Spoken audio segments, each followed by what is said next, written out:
Hello friends, मेरा नाम है नीलेश बजाज और इस वीडियो में हम देखेंगे nested of if else statement का कुछ एक program in C language. Okay, so let's start. देखिए, इस प्रोग्राम में मुझे क्या करना है, मुझे किसी तो भी ट्रायंगल की 3 साइड्स की वैल्यू लेना है। ओके, जैसे देखो मैं आपको यहाँ पे समझाता हूँ। मुझे करना क्या है, सपोज मेरे पास में कोई तो भी एक ट्रायंगल है और उस ट्रायंगल की सपोज 3 साइड्स की मुझे वैल्यू स्टोर करना है। जैसे इस साइड की वैल्यू स्टोर करने के लिए मैं एक वेरिएबल लूंगा ए, इस साइड की वैल्यू स्टोर करने के लिए मैं लेता हूँ वेरिएबल बी, और इस साइड की वैल्यू स्टोर करने के लिए मैं वेरिएबल लेता हूँ सपोज सी। अब मुझे चेक करना है क्या ये ट्रायंगल इक्विलैटरल ट्रायंगल है, या तो फिर ये ट्रायंगल आइसोसेलेस ट्रायंगल है, क्या ये ट्रायंगल स्केलर ट्रायंगल है। देखो, इक्विलैटरल ट्रायंगल हम किसको बोलेंगे, जब आपके ट्रायंगल की तीनों साइड्स यानी कि तीनों वैल्यू इक्वल हो। कहने का मतलब अगर ए की वैल्यू 5, बी की वैल्यू भी 5 और सी की वैल्यू भी 5 है, मतलब मुझे क्या चेक करना पड़ेगा, इफ तीनों की वैल्यू अगर सेम है, मतलब कुछ इस तरह से ए की वैल्यू भी इक्वल्स बी एंड ए की वैल्यू इक्वल्स सी, मतलब इनडायरेक्टली अगर तीनों भी इक्वल है तो मैं क्या प्रिंट करूंगा, इट इज इक्विलैटरल ट्रायंगल। लेकिन आइसोसेलेस ट्रायंगल की कंडीशन क्या होती है, कोई भी 2 साइड इक्वल होना चाहिए, तीसरी इक्वल नहीं होना चाहिए, क्योंकि अगर तीनों भी इक्वल हो गए तो वो तो इक्विलैटरल बन जाएगा। तो कोई भी 2, जैसे कि ए और बी इक्वल होना चाहिए, लेकिन उस वक्त फिर सी इक्वल नहीं होना चाहिए। मतलब कंडीशन क्या आ सकती है, कोई भी 2, एक तो ए और बी इक्वल होना चाहिए, फिर उस वक्त सी इक्वल नहीं होना चाहिए। या फिर ऐसा हो सकता कि ए और सी इक्वल है, उस वक्त बी इक्वल नहीं चाहिए। या फिर ऐसा भी तो हो सकता कि बी और सी इक्वल है, लेकिन फिर उस वक्त ए इक्वल नहीं चाहिए। मतलब आइसोसेलेस ट्रायंगल की कंडीशन क्या बन सकती कि हो सकता ए और बी इक्वल हो, एग्जैक्टली इक्वल हो, एंड उस वक्त ए नॉट इक्वल्स टू मुझे सी चाहिए। या फिर एक कंडीशन ऐसी बता सकती कि ए इक्वल्स सी हो, लेकिन उस वक्त मुझे ए नॉट इक्वल्स टू बी चाहिए। या फिर ऐसा भी तो हो सकता कि बी एग्जैक्टली इक्वल्स टू सी हो, लेकिन फिर उस वक्त बी नॉट इक्वल्स टू ए चाहिए।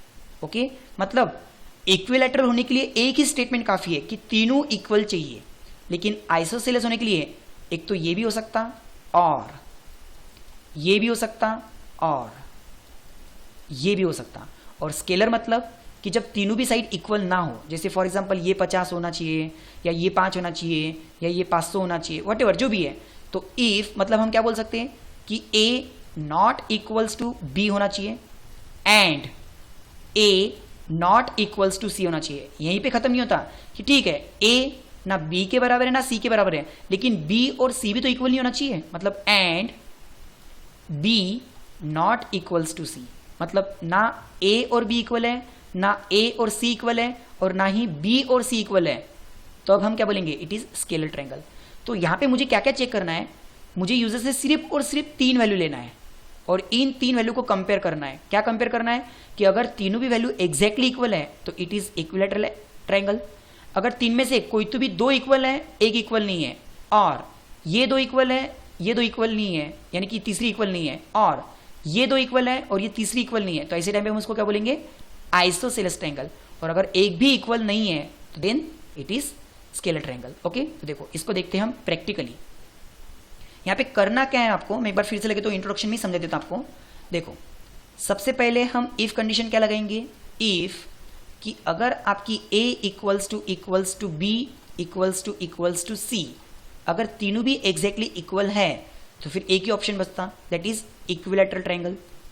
ओके, एल्स मतलब कि तीनों इक्वल नहीं है, तीनों इक्वल नहीं है, तो फिर अब मुझे यहाँ पे क्या चेक करना है, फिर इफ कोई 2 इक्वल है क्या, कोई 2 मतलब कौन सी, if a equals to b and a not equals to c। और अब यहां पे और कैसे लगेगा, कुछ इस तरह से a equals to c and कि भाई b इक्वल नहीं चाहिए, फिर उस वक्त a not equals to b, फिर से और b इक्वल्स टू c है क्या, लेकिन फिर उस वक्त a इक्वल नहीं चाहिए, यानी कि and b not equals to a। मतलब हो सकता a और b इक्वल हो, c इक्वल ना चाहिए, हो सकता a और c इक्वल हो, उस वक्त b इक्वल नहीं चाहिए। या फिर ऐसा भी तो हो सकता कि b और c इक्वल हो, लेकिन फिर उस वक्त a नहीं चाहिए। तो हमने यहाँ पे क्या किया, और और ऑपरेटर लगाया, तो ऐसे वक्त आउटपुट क्या आएगा, आइसोसेलस। और फिर बचा कि अगर तीनों इक्वल नहीं है या कोई दो इक्वल नहीं है तो फिर बचा एल्स क्या, कि भाई कोई भी इक्वल नहीं है, मतलब स्केलर ट्रायंगल। ओके, सो देखो इसको प्रैक्टिकली परफॉर्म करते हैं। ये समझ में आया अच्छे से, ठीक है। तो देखो अब इसका प्रैक्टिकली प्रोग्राम देखते हैं। तो मुझे यहाँ पे ट्रायंगल की 3 साइड्स की वैल्यू स्टोर करने के लिए सिर्फ 3 वेरिएबल की जरूरत है, इंटीजर a, b, c, ठीक है। Now clear screen. सो प्रिंट एफ, यहाँ पे हम इंस्ट्रक्शन कैसे लिखेंगे, enter value for 3 sides of triangle, enter value for 3 sides of triangle. और फिर वैल्यू लेने के लिए हम कौन सा फंक्शन यूज करेंगे, स्कैन ऑफ, ठीक है। सो ओके, ये इस तरह से, हाँ, और फिर स्कैन ऑफ। नो %d पहली साइड की वैल्यू हमको किस में स्टोर करना है, ए में, दूसरे साइड की वैल्यू बी में, और तीसरी वैल्यू सी में। ओके, चलो अब इसको चेक करते।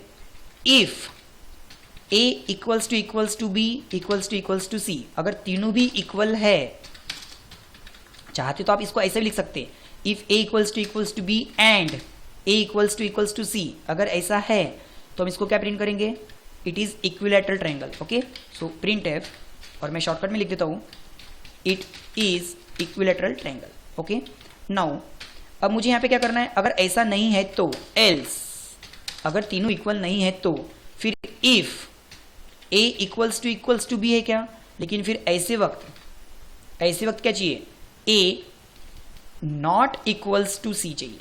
मतलब अगर पहली दो इक्वल है a और b एंड ऐसे वक्त तीसरी इक्वल नहीं चाहिए। और ऐसा भी तो हो सकता कि a इक्वल्स टू सी है एंड a इस वक्त नॉट इक्वल्स टू फिर b चाहिए, ये भी तो पॉसिबल है। या फिर और ऐसा भी तो हो सकता कि b इक्वल्स टू सी है और उस वक्त b not equals to a चाहिए, है ना। लगे तो मैं इसको आपको ब्रैकेट में बता देता हूँ, इजी जाएगा। मतलब ये हो गई पहली पेयर, हो सकता a और b इक्वल हो लेकिन c इक्वल ना हो, और हो सकता a और c इक्वल हो लेकिन उस वक्त b इक्वल ना हो, और लास्ट ग्रुप हो सकता b और c इक्वल हो लेकिन फिर उस वक्त a इक्वल ना हो। तो ऐसे फिर ट्रायंगल को क्या बोलेंगे, जिसमें दो साइड्स कोई भी इक्वल हो, तीसरी इक्वल नहीं है, तो ऐसे इसको क्या बोलेंगे, isosceles triangle. Okay, so print F, it is isosceles triangle. Okay, now अब बचा क्या, कि अगर तीनों इक्वल नहीं है, कोई भी पर्टिकुलर दो इक्वल नहीं है, तो फिर obviously it is scalar triangle. Okay, so मैं यहाँ पे क्या लिखता हूँ, इट इज, या फिर आप चेक भी कर सकते हो, if a not equals to b and a not equals to c and b not equals to c। Okay, यानी कि a b के बराबर नहीं है, a c के बराबर नहीं है और b c के बराबर नहीं है, मतलब कोई भी किसी के इक्वल नहीं है, तो फिर ऐसे ट्रायंगल को क्या बोलेंगे, print F, it is scalar triangle. Okay, देखिए इट इज स्केलर ट्रायंगल। चलो अब हम वैल्यू इनपुट करके देखते हैं, प्रोग्राम को रन करके देखते हैं, ठीक है।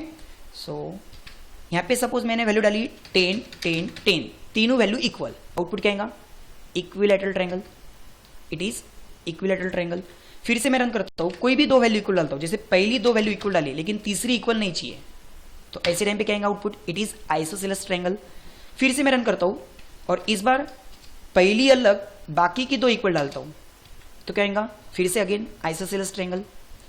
फिर से मैं रन करता हूं, मैंने पहली और आखिरी की वैल्यू इक्वल डाली, तो भी आइसोसेलेस ट्रायंगल, मतलब a और c इक्वल दिखाया लेकिन b इक्वल है क्या, नहीं, तो आइसोसेलेस ट्रायंगल। लेकिन अगर मैं तीनों भी इक्वल नहीं डालता हूं, लाइक ये अलग ये अलग ये अलग, तो क्या आएगा, it is scalar triangle. Okay, अब यहाँ पे आपके माइंड में एक क्वेश्चन और आ रहा होगा कि सर अगर तीनों इक्वल रहती थी तो डायरेक्ट आउटपुट क्या था, इक्विलैटरल ट्रायंगल। लेकिन जब तीनों इक्वल नहीं है तो फिर यहाँ पे डायरेक्ट सिर्फ किसी दो को चेक करो ना, कि a और b इक्वल है क्या, और a और c इक्वल है क्या, और b और c इक्वल है क्या। यस, ये भी चलता, देखो ट्राई करके देखते हैं, कुछ एरर आती है क्या देखते हैं। ओके, मतलब हमने पेयर वाइज चेक किया। ओके, कि अगर तीनों इक्वल नहीं है तो फिर क्या ये दो पेयर इक्वल है क्या, या फिर ये दो पेयर इक्वल है क्या, या फिर ये दो पेयर इक्वल है क्या। देखो रन करते हैं। अब सपोज मैंने तीन वैल्यू इक्वल डाली 10 10 10, तो पहली condition true, that is it is equilateral triangle. अब मैं फिर से रन करता हूँ और शुरुआत की दो वैल्यू इक्वल डालता हूँ 10 एंड 10 10 एंड 10, और तीसरी वैल्यू इक्वल नहीं डालता हूँ, मतलब ए और बी इक्वल है क्या। हाँ, तो देखो इट इज आइसोसेलेस ट्रायंगल। फिर से मैं रन करता हूँ और मैं इस बार बी और सी को इक्वल दिखाता हूँ, इट इज आइसोसेलेस ट्रायंगल। फिर से मैं रन करता हूँ और इस बार ए और सी को इक्वल दिखाता हूँ, तो इट इज आइसोसेलेस ट्रायंगल। और अगर मैं एक भी वैल्यू इक्वल नहीं डालूं तो इट इज स्केलर ट्रायंगल। तो कहने का मतलब वो भी कंसेप्ट सही था और ये भी कंसेप्ट सही है, क्योंकि अगर तीनों वैल्यू इक्वल रहती तो वो तो ऊपर ही रुकता था ना, और अगर तीनों वैल्यू इक्वल नहीं है, कोई ना कोई एक वैल्यू अलग है, तो कोई ना कोई दो वैल्यू तो फिर इक्वल है ना। हो सकता ए और बी इक्वल हो सकता ए और सी इक्वल हो सकता बी और सी इक्वल हो। ओके, सो आई होप आपको ये कंसेप्ट समझ में आया होगा कि ट्रायंगल की तीन साइड्स लेके हम चेक कर सकते हैं whether it is equilateral triangle, whether it is isosceles triangle, और whether it is scalar triangle. Okay, thank you.